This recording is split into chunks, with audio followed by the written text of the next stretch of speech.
Scrum serait en train de se clasher lui-même sur les réseaux sociaux? Coucou les amis de Demeure Officielle, salut les winners, j'espère que vous allez bien, moi ça va. Bienvenue sur Demeure Officielle, heureuse de vous savoir nombreux en train de me suivre de partout.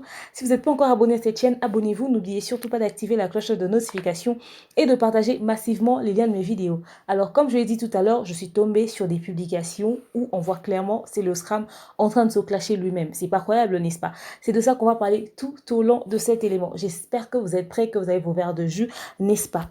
Alors, j'étais en train de circuler sur les réseaux sociaux lorsque je tombe sur des publications de la page Mbote. Vous savez, la page Mbote a l'habitude de poster en quelques lignes les dires ou encore une information sur un artiste, sur une personnalité publique, sur les influenceurs. Bref, c'est ce qu'ils ont l'habitude de faire. Et ils ont aussi l'habitude de poster Céléo Scrum. Du coup, ils ont posté des dires de Céléo Scrum en résumé, au fait. En quelques lignes, c'est que Céléo Scrum a dit. Mais c'est pas la première fois. Je réalise que Céléo Scrum commence à se clasher lui-même sur les réseaux sociaux. C'est pas croyable, n'est-ce pas? Je vais vous lire ceci. Par exemple, là, Céléo dit ceci. Arrête trop de parler quand tu possèdes du pain pour nourrir ta gueule. Il y a de ceux qui possèdent des boulangeries en silence. Arrête trop de parler quand tu possèdes du pain pour nourrir ta gueule. Il y a de ceux qui possèdent des boulangeries en silence. Mais c'est clair qu'il se clash lui-même, n'est-ce pas? Parce que si on doit rester dans le contexte de ce qu'il est en train de dire, mais c'est de lui qu'il parle. Mais le gars, il parle trop pendant qu'il a que du pain pour nourrir sa gueule. C'est pas comme si je le clashais, mais je réalise pas que quelqu'un peut se dire des choses à lui-même comme ça sur les réseaux sociaux. Parce que si on veut rester vraiment dans le contexte, mais c'est de lui-même qu'il parle. C'est comme si il se donnait une leçon à lui-même, en fait. C'est comme s'il disait des choses à lui-même. Il se faisait une remarque en public, en fait. Parce que dans le contexte, mais c'est lui qui passe son temps à parler et à attaquer même des personnes qui possèdent des boulangeries, carrément même plus que des boulangeries, carrément des usines, pendant que lui, il n'a que du pain pour nourrir sa gueule. Dites-moi, est-ce que je me trompe sur le coup? Et puis après, dernièrement, j'ai vu aussi, toujours sur la page Mbote, bien entendu, je ne fais pas leur pub, c'est pas un placement, je sais pas moi quoi, je suis tombée sur leur publication comme ça, vite fait, ok? Alors, un autre jour, ils ont posté un truc de Céléo toujours. Ils disaient, c'est l'élégance, je ne m'habille pas aussi comme eux, l'épervier et les petits de l'oiseau, prenez conscience. Il dit, c'est l'élégance, je ne m'habille pas aussi comme eux, l'épervier et les petits de l'oiseau, prenez conscience. Mais c'est vrai qu'il se parle à lui-même. Et après, c'est clair qu'il ne s'habille pas comme les autres. Parce que si on veut rester dans le contexte, il y a de ceux qui s'habillent mieux que lui. Donc, mais c'est clair. Les gens ont pris conscience que tu t'habilles pas comme eux. Parce qu'il y en a qui s'habillent 10 fois mieux que toi. Il y a une histoire de budget, il y a une histoire d'argent. Donc, je ne sais pas si, quand il disait ça, il pensait qu'il clashait quelqu'un. Mais à chaque fois qu'on doit mettre le miroir en face, au fait, c'est comme s'il se parlait à lui-même, quoi.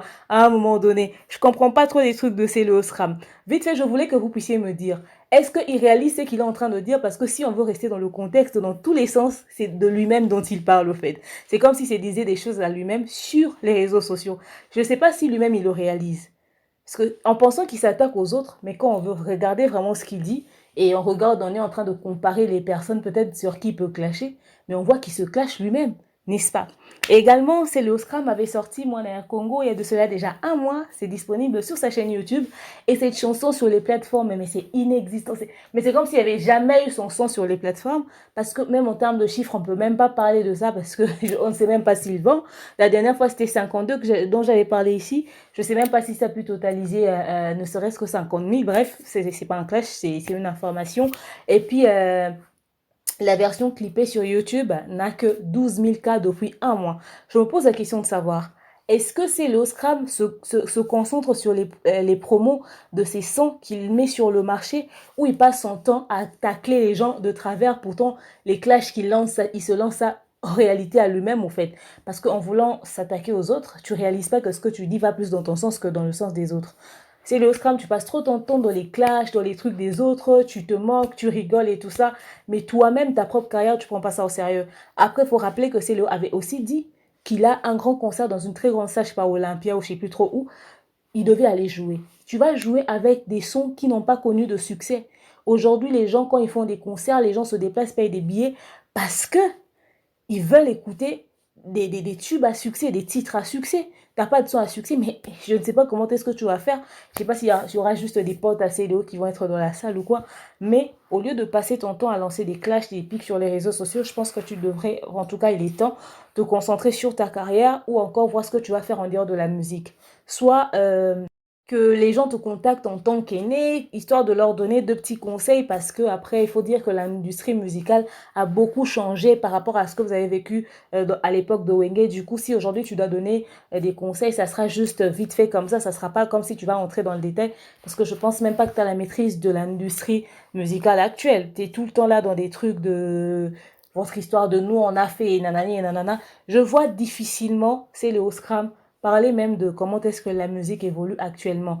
Même les chansons qu'il sort, on voit qu'il reste dans le rythme de Wenge, Wenge, Wenge. Pourtant, il vit sous un sol étranger et il voit les Dadju, les NASA et tout ça. Il aurait pu essayer de faire quelque chose, internationaliser sa musique au fait, voyez, genre, je ne sais pas si lui-même il pense à ça. Bref, en tout cas, c'est tout ce que je voulais vous passer sur Célio Scrum. Je commence à constater qu'il s'éclate maintenant trop sur les réseaux sociaux. Il n'y a pas que ça, il y a des tas de trucs de Céléo qu'on poste. Si vous lisez, vous voyez que si on veut aller dans le contexte, on a l'impression qu'il ne réalise pas que ce qu'il dit, au fait, il le dit à lui-même.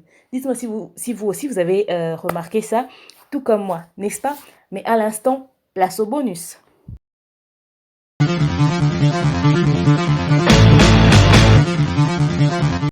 En bonus, comme nous le savons tous, King Kester Emenea nous a quittés depuis quelques années déjà. Il laisse derrière lui une veuve et des enfants. Alors, entraînons toujours sur la page Mboté, je sais pas ce que je suis allée foutre là-bas aujourd'hui, mais j'étais là. Je suis tombée sur une publication qui parle de sa veuve, enfin, où sa veuve a essayé de dire quelques mots concernant la situation d'après la mort de son mari. Vous savez, on n'entend pas souvent parler d'elle, n'est-ce pas? Alors, elle dit ceci dans cette publication, bien entendu. Les biens d'Eménéa profitent surtout à sa famille biologique qui s'en approprie et s'enrichit. C'est ce qu'elle est en train d'essayer de nous dire, que depuis la mort de King Kester Emenea, la famille biologique du vieux King Kester se sont appropriés de ses biens et ils sont en train de s'enrichir avec. Apparemment, elle et les enfants ne bénéficient pas de grand-chose ou encore ne bénéficient de rien. Comment est-ce que les choses se sont organisées après le décès de King Kester Emenea? C'est la question que je me pose. Est-ce qu'elle était mariée jusqu'à l'état civil avec lui? Parce que je sais que normalement, quand il y a décès comme ça, il y a la femme qui prend un certain pourcentage et la famille aussi. C'est-à-dire que les deux côtés, ils vont se partager des choses parce qu'il y a les enfants qui vont rester. Mais que la veuve dise que la famille biologique, à tout prix, ils sont en train de s'enrichir, apparemment, elle ne bénéficie pas de grand-chose. Qu'est-ce qui s'est vraiment passé après le décès de King Kester Emenea? C'était quand même une personnalité publique. J'estime que après sa mort, quand même, il y a eu quelques autorités ou encore des personnes qui ont peut-être intervenu dans le sens de départager les choses d'une certaine manière. Où est passé Afinico? C'est la question que je me pose aussi. Comment est-ce que les choses se passent entre la veuve et les enfants et tout ça parce qu'il avait aussi des grands-enfants. Mais entendre qu'une veuve ne profite même pas des biens de son ex-mari, c'est ce qui fait le plus mal au fait parce que elle a bien entendu le droit de vivre bien avec les enfants que Eméné lui a laissé quand même, non? Et surtout que, voilà, c'était une personnalité publique, certainement qu'il y a des choses, des droits d'auteur ou encore des choses qui reviennent à King Kester Eméné, mais qui ont une certaine valeur. En tout cas, à la famille biologique, retenez que King Kester Eméné ne vous appartenait pas qu'à vous, il appartenait aussi à la communauté, mais il avait une femme. Donc, comme cette femme a des enfants, avec lui, s'il faudrait vraiment faire les choses bien, surtout pour l'honneur de votre frère, ce serait bizarre et sale que ce genre d'informations circulent sur les réseaux sociaux, ça n'honore pas sa mémoire. Donc essayez un peu de voir de ce côté-là pour éviter ce genre de dérapage, ça n'honore pas sa mémoire. Vous êtes censé protéger son image au fait. Chaque date où on célèbre peut-être ou encore où on parle du décès de King Kester Emenea, il faudrait qu'on apprenne des bonnes informations venant de la famille, surtout que les enfants vont bien, la veuve va bien, sa famille va bien, et que peut-être vous êtes allé faire un tour là où on l'a enterré, histoire de voir, et tout ça, que vous avez peut-être prévu de faire ceci et cela, vous remettez peut-être ces chansons en actualité, des choses aussi positives, quoi, histoire de le maintenir. Parce que d'ailleurs, à un moment donné, on n'entendait pratiquement plus parler de lui. En parlant de ça, On a vu un monument qui a circulé, je ne sais pas trop dans quel coin de la République démocratique du Congo, où on a sorti un monument de King Kester Emene à ce monument, comme vous êtes en train de voir là. Mais la population était très choquée parce que ce monument-là, que vous voyez, ne ressemble pas trop à ce vieux King Kester Emenea. Certains ont dit que ça ressemble à un Chinois au fait, mais d'où ils nous sortent ce Chinois au fait? Donc voilà, les traits de ressemblance, il n'y en a pas trop. C'est vrai que c'est un monument, mais quand même, il y a des ceux qui peuvent faire mieux. Bon, si c'est pas quelque chose organisé par le gouvernement, c'est un individu qui a décidé de le faire, on ne peut que dire merci, mais on ne voit pas trop les traits de ressemblance et tout, ça ressemble pas trop à Emenea et puis surtout la couleur et tout ça. Bref, je ne sais pas ce que vous allez penser de ce monument. Mais sinon, beaucoup de courage à la veuve de King Kester Emenea et à sa famille. Seulement, essayer de régler ça pour que la veuve puisse aussi jouir des biens de son ex-mari, n'est-ce pas? Ou encore les orphelins. Dites-moi un peu ce que vous pensez de tout ceci dans l'espace commentaire. Je vous aime, je vous porte de mon cœur. Je vous dis à très prochainement. Bisous, bye.